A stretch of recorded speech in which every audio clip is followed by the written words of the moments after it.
എനിക്ക് ഒരു 3 വർഷം കഴിഞ്ഞിട്ട് 1 ലക്ഷം രൂപയുടെ ഒരു ആവശ്യമുണ്ട്. അപ്പൊ അതിന് വേണ്ടിയിട്ട് ഞാൻ എൻ്റെ കയ്യിലുള്ള 1 ലക്ഷം രൂപ ഞാൻ ഇപ്പോൾ മാറ്റി വെക്കുകയാണ്. Is it good or not? Absolutely not. ഇതൊരു ഹ്യൂജ് ഫിനാൻഷ്യൽ ലോസിന് കാരണമാകും. എങ്ങനെയെന്നല്ലേ നമുക്ക് നോക്കാം. ഇന്ത്യയിൽ on an average 6 to 7% inflation rate ഉണ്ട്. The value of money is always decreasing due to inflation. അഥവാ പണപ്പെരുപ്പം.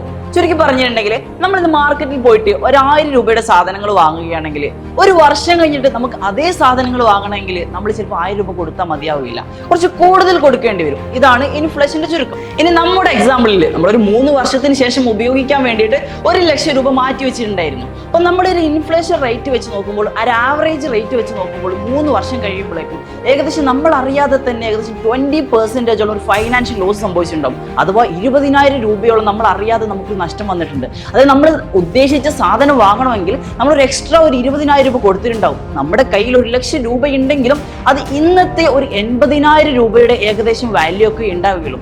ഇത്തരത്തിൽ ഇൻഫ്ലേഷനെ പറ്റി ചെറുതായൊരു ധാരണ നമുക്കുണ്ടെങ്കിലും നമ്മൾ അതിനെ കൃത്യമായിട്ട് മനസ്സിലാക്കാനോ അല്ല അതിന് വേണ്ട ഇമ്പോർട്ടൻസ് കൊടുക്കാനോ നമ്മൾ തയ്യാറാവാറില്ല. അപ്പൊ ഇത്തരത്തിലുള്ള ഒരു പ്രശ്നത്തിന് എന്താണ് ഒരു പരിഹാരം? നമ്മുടെ മണി സേവ് ചെയ്ത് വെക്കാൻ നമ്മൾ എന്താണ് ചെയ്യേണ്ടത്? നമുക്കറിയാം, നമ്മുടെ മാർക്കറ്റിൽ ഒരുപാട് ഇൻവെസ്റ്റ്മെന്റ് ഓപ്പർച്യൂണിറ്റീസ് അവൈലബിൾ ആണ്. സ്റ്റോക്സ്, മ്യൂച്വൽ ഫണ്ട്, FDs, ഇങ്ങനെ ഒരുപാടുണ്ട്. അറ്റ്ലീസ്റ്റ് നമ്മുടെ ഇൻഫ്ലേഷൻ റേറ്റിനെ ഈക്വലൈസ് ചെയ്യാനോ അല്ലെങ്കിൽ അതിനേക്കാൾ കൂടുതൽ ഏൺ ചെയ്യാനോ പറ്റുന്ന ഒരുപാട് ഇൻവെസ്റ്റ്മെന്റ് ഓപ്പർച്യൂണിറ്റീസ് നമ്മുടെ മാർക്കറ്റിൽ അവൈലബിൾ ആണ്. So take care of your money. ഇത്തരത്തിൽ കൂടുതൽ ഇൻഫോർമേറ്റീവ് വീഡിയോകൾക്കായി ഡു ഫോളോ IIC ലക്ഷ്യ.